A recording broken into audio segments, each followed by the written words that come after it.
चीनमध्ये पिंग नावाचा एक मुलगा राहत होता. त्याला फुलं खूप आवडत असत. त्यानं लावलेली सगळी झाडं खूप छान वाढायची आणि त्यांना छान टवटवीत फुलंही यायची. त्या देशाच्या राजालाही फुलं अतिशय आवडायची. आपल्या बागेतल्या फुलं झाडांची देखरेख तो स्वतः करायचा. त्याच्या राज्यात सगळीकडे भरपूर फुलं असायची आणि त्यांचा सुगंध सर्वत्र दरवळत असायचा. एकदा राजानं आपल्या मंत्र्यांना सांगितलं, मी आता म्हातारा झालो आहे. आता मला नवा राजा निवडावा लागेल. राज्यातल्या सगळ्या मुलांना दरबारात बोलवा. काही दिवसांनी सगळी मुलं राजवाड्यात जमली. राजानं त्याला सांगितलं, हे पहा मुलांनो, मी तुम्हाला सगळ्यांना अतिशय सुंदर फुलांच्या बिया देणार आहे. त्यातून ज्याचा झाडाला सर्वात सुंदर फुलं येतील तो आपल्या देशाचा राजा होईल. मग राजानं सर्वांना बिया वाटल्या. लहानग्या पिंगनं आनंदानं बिया घेतल्या. घरी येऊन त्यानं एका कुंडीत त्या बिया लावल्या. त्याची खात्री होती की त्याच्या झाडाला सगळ्यात सुंदर फुलं येतील. तो रोज त्यांना पाणी घालायचा. त्यांना कोंब फुटेपर्यंत तर अगदी आतुरतेने वाट पाहत होता. होता होता बरेच दिवस झाले, पण अंकुर फुटलेच नाहीत. पिंगला आता फारच काळजी वाटू लागली.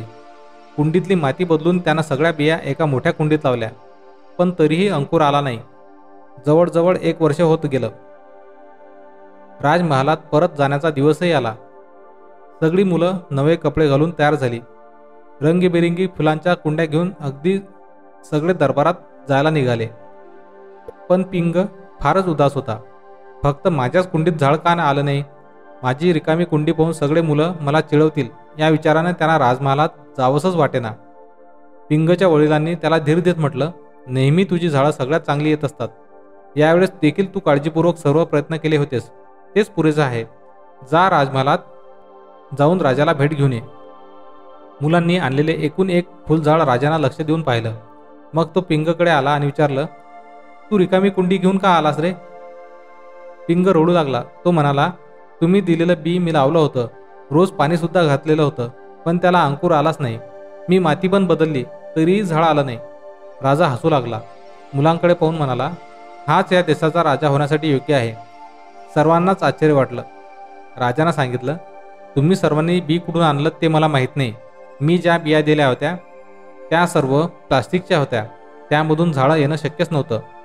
पिंगच्या प्रामाणिकपणाचा मात्र मलाही कौतुक वाटतं. मित्रांनो, कशी वाटली आजची story? Moral stories in Marathi for kids पॉडकास्टला फॉलो करून शेअर करायला विसरू नका. धन्यवाद.